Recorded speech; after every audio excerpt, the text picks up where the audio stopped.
my name is Jamie Rue, and today I'm going to talk about Armada by Ernest Cline. Alright, so Ernest Cline also wrote a book called Ready Player One, which if you have not read, you have to read. It's an amazing book. It's better than this book, I'm sorry to say. It was his first novel, Ready Player One. It was also fantastic. It was absolutely amazing. This one is less amazing. It might be because I just had high expectations for this book. It might be just because this one is not as good, but I also read a few reviews for it. I actually kind of lowered my expectations. It still didn't quite meet them. It's almost inaccessible, I want to say. It's very much in the gaming world, and Ready Player One was like that too. It was a lot in the 80s and gaming and a lot of older pop culture type stuff, which is fine because it was written in a way where even if you weren't familiar with it, you could still catch on and it was really enjoyable. But this book was more like, if you have no idea what happens in video games, you're gonna be just a little bit lost for at least a little bit. In one of the first Armada missions, I was like, what is going on right now? What is an HUC or an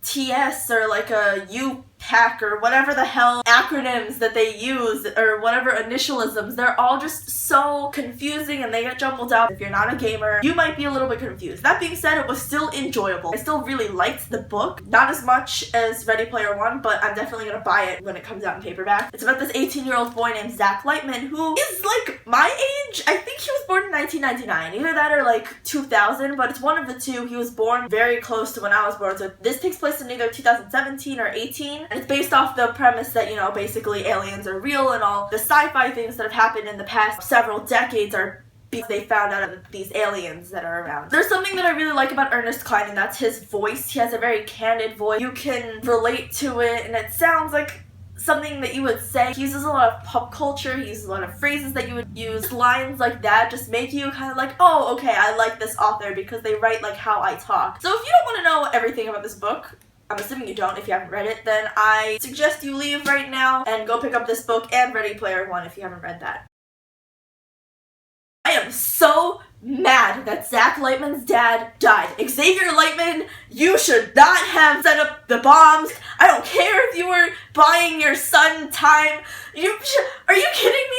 All I wanted in this whole book was for there to be a family reunion. That's what this book was about for me. I was not invested in his romance with Lex. I was invested in the fact that you freaking reconciled with your long-lost, previously thought dead father, and now you're gonna have a reunion with your mom that's gonna be really, really cute, and that's all I wanted out of life, and I got that for 2 chapters, and then he died. I'm so mad about the fact that he died. And of course she had a kid too. One last reminder of the fact that, oh, your husband's dead. I understand that you want to make the world a better place, whatever, but can you please? 18 years of just living in misery for 2 days of happiness and then misery for everyone else. People sacrifice themselves so you can live, so you can reconcile with your family. Let someone else do the dying. My parents are definitely what the hell is wrong with Jamie right now? I thought it was hilarious that Ray ended up being part of the EDA. I thought that was one of the best things ever, where it was just Ray walks out of this spaceship and then Zach's just what the hell is going on? It was fantastic. And by the way, his romance with Lex, not totally necessary. Fine that you put it in there. I didn't care either way, but what the hell is with Lex being the 27th or whatever in terra firma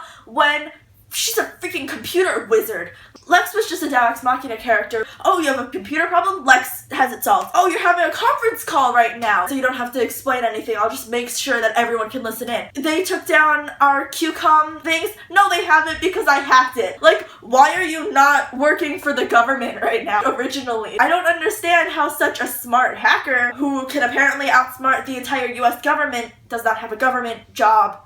I guess now she has a government job, but no one is this good with computers. It's not even there was any indication that she was good with computers. She's a terra firma person, and apparently the government is so unadvanced that they can't hire better computer people. I love the pop culture references in here. There's this one part where they say Percy Jackoff 69, and that is a thing I've seen around and it's hilarious. And also Percy Jackson, so I just kind of squealed in my mind a little bit. I think Hillary Clinton is the president in this novel. I'm not completely sure, obviously, because it could be any female president, but the only female in the running for the 2016 election is Hillary Clinton, and the president is a woman in this novel, so. They also mention Edge of Tomorrow and Avatar in here. It's funny that that they mentioned it because I was thinking along the lines of that kind of stuff, and obviously Cline was thinking along the lines when he wrote this book. It didn't completely register with me that the conference call had Tyson and Hawking, like Stephen Hawking and Neil deGrasse Tyson. But then it was mentioned, and then he's just casually referring to Stephen Hawking and Neil deGrasse Tyson as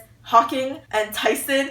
I liked Milo, and I liked Shin, and I liked Graham, and I don't like that they died. Shin was one of my favorites. Chen was a nice one. I liked Chen. So many people died in this novel. Soon you're gonna have more of a reputation for killing people off than George R.R. Martin. The ending of this book was weird. The ending of this book was kind of abrupt, and you know how in Indiana Jones, the one with the crystal skull or whatever, the one that everyone hates with Shia LaBeouf in it, how in the end it's just like extraterrestrials, and randomly that bitch with the black hair dies, and it's just like aliens, and now it's just like, what? That's what the end of this felt like. It was just, what the freak is going on right now? Like, this is what this has been leading up to. It just felt kind of cartoony at the end. This is not what I expected out of this book. That's fine under some circumstances, but it just felt abrupt. I don't think there's a better word for it than it felt abrupt. It felt like it just happened out of nowhere, just hit me in the face randomly, and I wasn't expecting it, and I don't know if that's a good thing or a bad thing. I don't know that it was a good thing. And of course there's this big epilogue summing up everything that happened where it's like, oh, I was offered to be an ambassador, but then I turned it down and I ran into that bully whose name I forget, was it Notcher? Now I have a brother and my mom has a new job because, oh look, cancer's been cured and everything's better, and Lex moved into town with her grandma, and now we're running the video game store together, and this memorial was erected to my dad, and it was just like, you know, the epilogue in Harry Potter, like in Deathly Hallows, where it's just like, it's basically summing everything up in like this weird way where it's like, it felt like one of those moments of like, you ruined it. You ruined it just a little bit. You could have gone a different way with the ending of this novel, and you just did it. It felt kind of corny at the end. I guess, I don't know, you don't want a vague ending?